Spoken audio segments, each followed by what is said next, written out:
Is dry January for you? You wanna come up today? Good girl. What's up, you guys? Welcome back to my channel.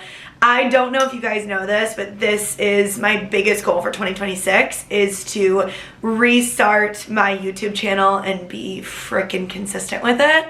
This is the most daunting social media, you guys. There's so much editing, there's so much planning to go into it, but yeah, we out here. Something that I preach to all of you guys and all of my clients in my online community is that making goals that are realistic for yourself are so important, because the follow through is the biggest confidence builder that you're ever going to experience. If you're constantly making goals that are just a little too lofty and then you don't follow through, girl, you might as well just be stripping a layer of confidence each time that you do that. I know, that's so annoying. And it's not that I'm ever going to be perfect about it. It's not that anyone is ever going to be perfect about it. However, it is such a huge win to follow through with what you said you were gonna do. That being said, I want each of you guys to know that every time that I put up one of these YouTube videos, I want you guys to watch it and go, oh, our girl, she's just getting more and more confident with each and every day. I hope that's how you guys feel, because that's how it is. That's real.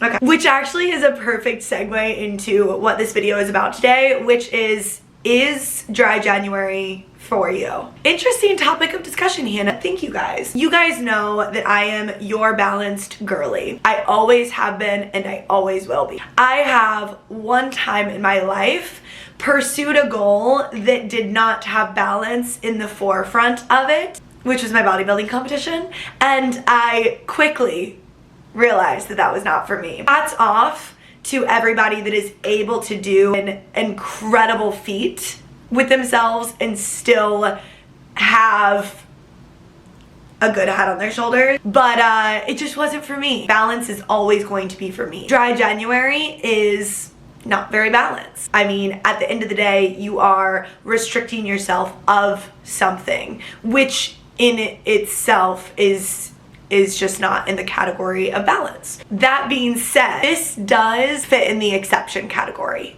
and I'll tell you why. There are some restrictions in your life that actually create more balance in your life, and it doesn't have to be a restriction forever. For example, a 31-day dry January goal doesn't have to be forever to then create balance. This restriction on yourself doesn't have to be forever to then create balance for you. Let's start by talking about what dry January is. Dry January is cutting out alcohol for all of January. I feel like most of you that are in this video right now probably know what dry January is, but on the off chance that you don't. The first time that I cut out alcohol for an extended period of time was not for dry January, but it was for one of my online 45-day challenges that I do with my clients. And for me, the reason why I did it was because I needed to be locked in. I needed to be dialed in. I needed my weekends to be without hangovers. So for me, it was a means of taking my business to the next level. It was a means of showing up in a way that I knew that I needed to, that I knew that I couldn't with alcohol in the mix. That restriction was creating balance for myself. Y'all know that I'm the balance girly. Y'all know that balance is very, very, very important to me. But this restriction created balance, which can be seen in a lot of different ways whenever we create new habits in our routine. A form of restriction or a new form of routine can actually be the catalyst to having more balance in your life. That being said, dry January. 30 days, no alcohol, or I guess 31. I think there are two main reasons why somebody should do dry January. The first reason being to improve their relationship with alcohol and with drinking, which I feel like is seen in a few different ways. For some, that might mean that you have never taken an entire month away from drinking. When I did my 45 days without drinking, that was the case for me. I don't think that I'd taken more than a week off from drinking since I was allowed to drink.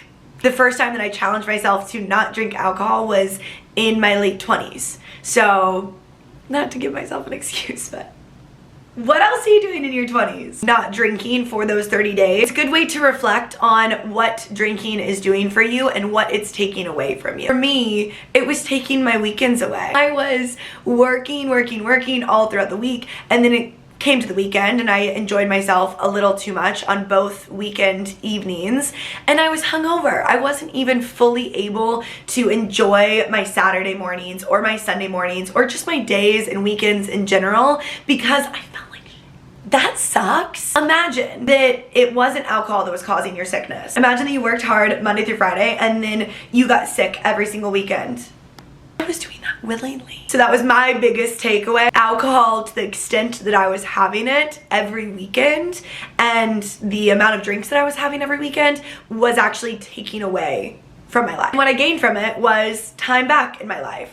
I wasn't sleeping in so late. I was, again, waking up early, getting after my days, and feeling good. The improvement that it gave me with my relationship with alcohol was that I do still enjoy drinking. If you guys are familiar with my social media, you guys know that I promote drinking. I think that if it is something that you find enjoyable and that you have a good relationship with alcohol, it can be a plus to your life. But taking a month away from it is a good way to understand if it is creating a net positive or if it is creating a net negative. And we don't have time for net negative. Break up with him if he's a net negative. Which leads me to the second reason why people do dry January / why I think that you should do dry January is for the health benefits. Alcohol is a poison and it's empty calories. Sorry, that's just, I hate to speak so bluntly about it, okay? She's my girl too. I do like her. She's fun at parties. But she also can be really disruptive to goals. If you're having nightly glasses of wine or beers or cocktails, if you're having several drinks over the weekend, chances are you're struggling to lose weight and or reach your goals. Going 4 weeks without alcohol is only going to improve your health. It's going to improve fat loss. It's going to improve muscle recovery. The health benefits are there. If you have a good relationship with taking alcohol out of your life, then doing so for a short period of time is only going to benefit you. It's going to benefit your routine, it's going to benefit your relationship with alcohol, and it's going to benefit your health. Who I think dry January is not for. If you are not ready to participate in dry January, 2 options for you. One is damp January. Reducing your alcohol consumption to where you are still seeing both of those benefits is still a great goal for you. There is always that option of just alcohol reduction. However, if you are not ready for damp January, which finally leads me to saying, if you have in the past said, I'm going to participate in dry January, and you have gotten 1 week into dry January and you quit, I'm gonna hold your hand whenever I say this, okay? Going into dry January, making a goal for yourself, and not following through with it. I'm not saying going into dry January, breaking dry January, and then getting back into it, okay? That is always a good thing.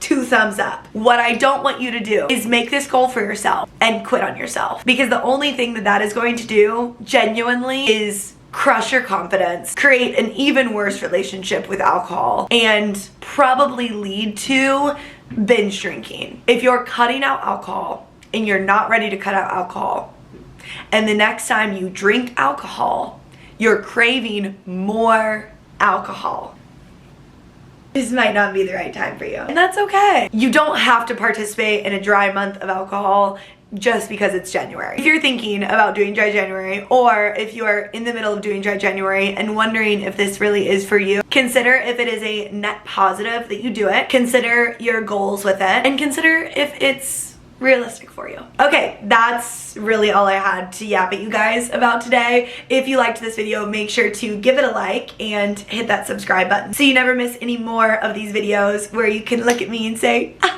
that's our girl. She did it again. And remember to do something today that your future self is going to thank you for. All right, see you guys next time. Bye. I did it.